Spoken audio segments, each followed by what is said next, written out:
sahabat Ganjar di balik polemik kurban Dewi Persik? Nah teman-teman, polemik sapi kurban pedangdut Dewi Persik yang menuding ketua RT lingkungannya meminta 100 juta kini semakin panas nih teman-teman.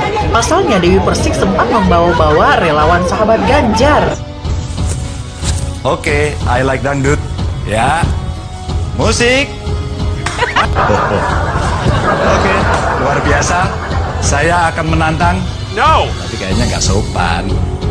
Mohon izin Pak SBY, berjoget bersama kami yuk untuk perbaikan sekolahan. Saya kira Pak SBY pasti sekarang banyak waktu untuk berjoget bersama rakyat. Yang kedua siapa ya? Mbak Risma, daripada kamu marah-marah mulu, joget sekarang bareng saya. Oke, saya tunggu ya. Terakhir, siapa ya? Bu Sri Mulyani, kita pernah diskusi panjang. Berjoget. Menurutnya, bantuan sapi dari sahabat Ganjar seharusnya bukan hal yang harus dipermasalahkan. Coba cek ini pernyataan Dewi Persik nih. Jadi saya itu kan beli sapi. Sapinya itu tidak saya kasih alamat saya karena saya tidak mau kasih alamat saya ceritanya ya. Jadi alamatnya saya kasih ke Pak Ustadz yang ada di Lebak Bulus di tempat saya. Kemudian saya titipin Pak sekaligus di list orang-orang yang membutuhkan untuk orang-orang yang nggak mampu di Lebak Bulus siapa aja saya mau kasih sapi. Titip ya Pak. Kemudian Pak Ustadznya bilang kalau untuk pemotongan sapi Bu di sini harganya 700 sampai 1 juta untuk pemotongan sapi. Nah kemudian saya bilang Pak nggak usah dipotong. Saya bilang sama ART saya, Mbak nggak usah dipotong di sana karena kita ada teman-teman teman-teman relawan dari Ganjar pingin dipotongin sapinya, tinggal kita kasih ke warga setempat. Nanti saya akan datang ke rumah satu persatu orang-orang ceritanya. Nah habis itu Pak RT-nya ngamuk. Pak RT-nya ngamuk, dia bilang sama ART saya sama security saya bilangnya gini, kita tidak butuh daging. Terus warga kita tidak butuh daging. Ngomong begitu, kita tidak butuh daging. Bukan Pak RT, saya bukan mau ngasih sama Pak RT. Saya tahu Pak RT itu mampu dan kaya raya. Saya mau kasih buat warga Lebak Bulus yang membutuhkan Pak. Gitu ceritanya. Pak RT-nya ngamuk. Terus akhirnya dia bilang lagi, nah kan sapi itu kan 1 ton lebih. Kita yang security aku cuma 2, supir aku cuma 1, asisten aku cuma 1, 4 orang. Apa iya bisa naikin 1 ton sapi itu ke truk? Dia bilang kalau mau dibantu Pak, tolong dong Pak, punya hati toleransi. Ayo kita sama-sama membantu ya Pak. Minta tolong sapinya untuk dinaikin ke atas. Jawabannya bayar 100 juta. 100 juta buat bantuin naikin. Dewi Persik akhirnya ketemu dengan Ketua RT 06 RW 4 Lebak Bulus bernama Malkan perkara sapi kurban yang kabarnya ditolak. Pertemuan tersebut terjadi di Masjid Babul Khairot Cilandak, Jaksel, Kamis 29 Juni 2023 sore di lantai 2 masjid.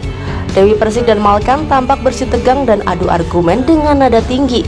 Bahkan, janda Aldi Tahir ini sempat ngamuk saat mediasi karena tidak terima dibentak oleh orang yang diduga Pak RT. Saking marahnya, DP sampai berteriak hingga pulang ke rumah.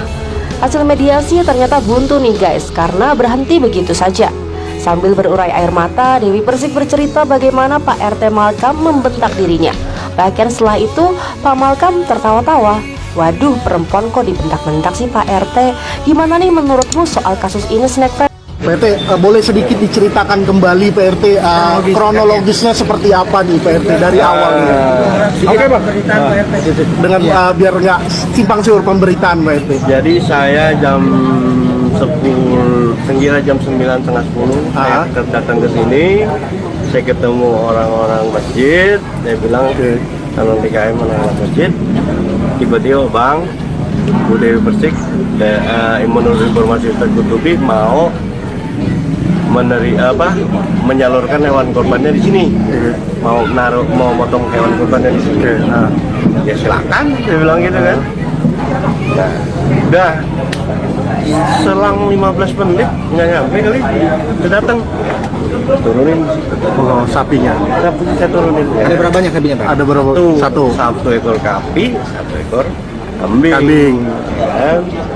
Saya bawa ke sana kan, gitu. Sebenarnya saya belum menerima hari itu kambing korban atau sapi korban. Kenapa? Mengingat biaya saya harus menjaga sapi-sapi itu, saya harus mengeluarkan, ya kan? Nah, ya udahlah, saya melakukan biasalah di sini lagi karena ada sedikit lagi kerjaan masjid. Tiba-tiba saya dapat informasi bahwa sapi itu mau diambil kembali.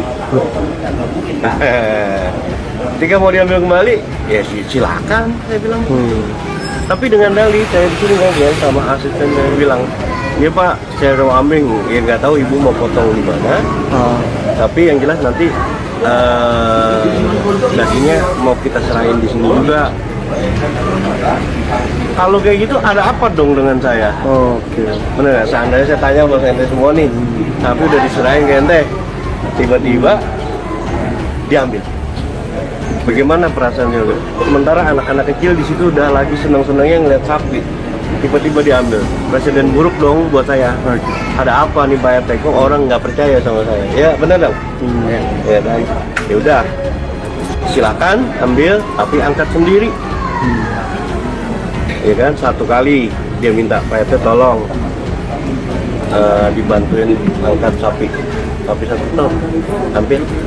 Ya menurut yang nganter ya kan.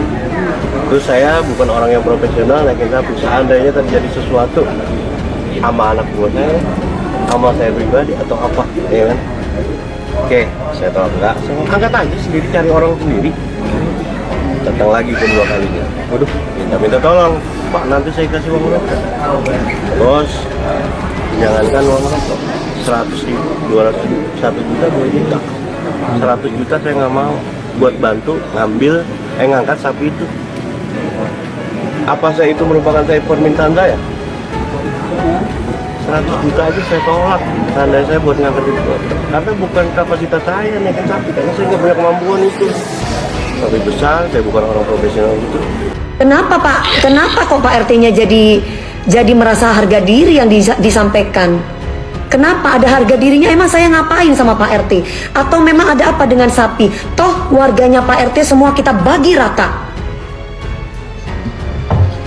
Kecuali sapinya saya bawa, saya kasih ke orang lain, dalam arti dagingnya warga kita tidak kasih, mungkin Pak RT bolehlah tersinggung atau merasa sakit hati karena warganya tidak dikasih daging.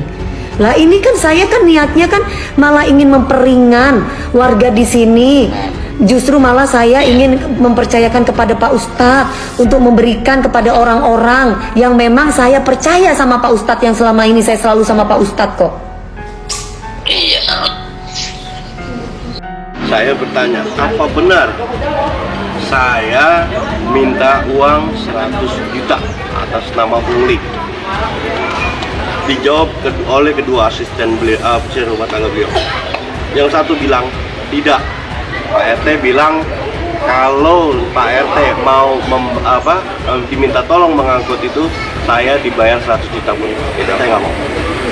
Yang satu lagi dia bilang samar-samar. Ya, itu pengakuan dua asisten beliau. Apalagi? Penegasan yang jam 7 malam sapi dilepas. Jam 7 ketika ditanya sama ini, Pak, kalau saya titip di sini lagi, saya nggak mau, akan saya lepas. Lepas dalam pengertian lepas tanggung jawab saya. Kenapa? Siapa yang mau sapi jaga ini? Siapa yang mau bayar untuk menjaga ini?